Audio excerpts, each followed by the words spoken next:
பார்த்தீங்கன்னா முதலமைச்சர் மருந்தகம் என்று சொல்லி இன்றைக்கு ஒரு லேபிள் ஓட்டுற வேலை தான். இவங்களுக்கு இந்த புத்தின்றதே கிடையாது. ஏடிஎம்கே திட்டத்திற்கு லேபிள் ஒட்டும் அரசாகவே டிஎம்கே இருக்கிறது என்றும் கொஞ்சம் கூட அறிவில்லாத ஆட்சியே நடைபெற்று வருவதாகவும் முன்னாள் அமைச்சர் ஜெயக்குமார் சீறியுள்ளார். அந்த திட்டங்கள் எல்லாம் மூடுறாங்க. உதாரணத்துக்கு பார்த்தீங்கன்னா அம்மா சிமெண்ட்டை க்ளோஸ் பண்ணிட்டாங்க. அத பேரு வலிமை சிமெண்ட் மாத்தி அந்த வலிமை சிமெண்ட் என்ன பண்ணாங்க, அதுவும் இப்போ கிடைக்கிறது இல்ல.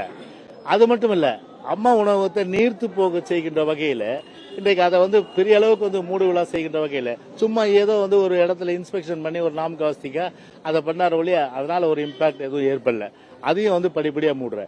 இப்போ அம்மா மருந்தகம் அம்மாவுடைய ஒரு மதிநுட்பத்திலே உருவாகி அது உருவாக்கப்பட்ட திட்டம் தான் அம்மா மருந்தகம். அந்த நம்முடைய அம்மா மருந்தகத்தை மூடிவிட்டு இப்ப பாத்தீங்கன்னா முதலமைச்சர் மருந்தகம் என்று சொல்லி இன்றைக்கு ஒரு லேபிள் ஓட்டுற வேலை தான். இவங்களுக்கு இந்த புத்தின்றதே கிடையாது.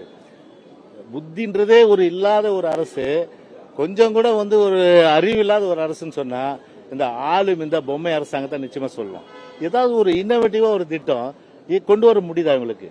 எங்க ஆட்சியில என்ன திட்டம் கொண்டு வந்தோமோ அதை அப்படியே பேரை மாத்தி லேபிள் ஓட்டுற வேலை தான் இன்னைக்கு செய்யறாங்களோ இல்லைய வேற எந்த உருப்படியான வேலையும் செய்யல.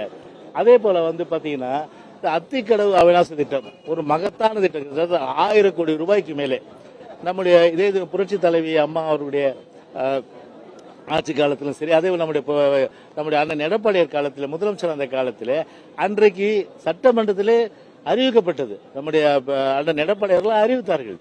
அந்த திட்டம் இன்னைக்கு கொஞ்சம் கூட கூச்ச நாச்சம் இல்லாமல் இன்றைக்கு ஏதோ இவர்கள் கொண்டு வந்த அந்த திட்டத்தை போல இன்றைக்கு அந்த திட்டத்தை திறந்து வைக்கிறார் என்று சொன்னால் அதற்கு இதை விட ஒரு கேவலம் நிச்சயமாக இருக்க முடியாது.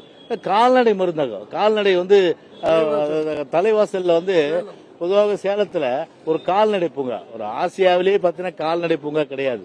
அந்த எடப்பாடியார் பொறுத்தவரை அது ஆசியாவிலே மிகப்பெரிய கால்நடை பூங்காவாக இருக்க வேண்டும் என்ற வகையில் ஒரு பெரிய ஒரு பூங்கா கால்நடைக்காக பிரத்யேகமா அமைக்க அதை இன்னும் ஒரு காழ்ப்புணர்ச்சியோட இன்னைக்கும் அது திறக்காம இன்னைக்கு ஒரு அரசாங்கத்தை பொறுத்தவரை இன்னைக்கு ஒரு பெரிய அளவுக்கு பழி வாங்கிட்டு இருக்கு.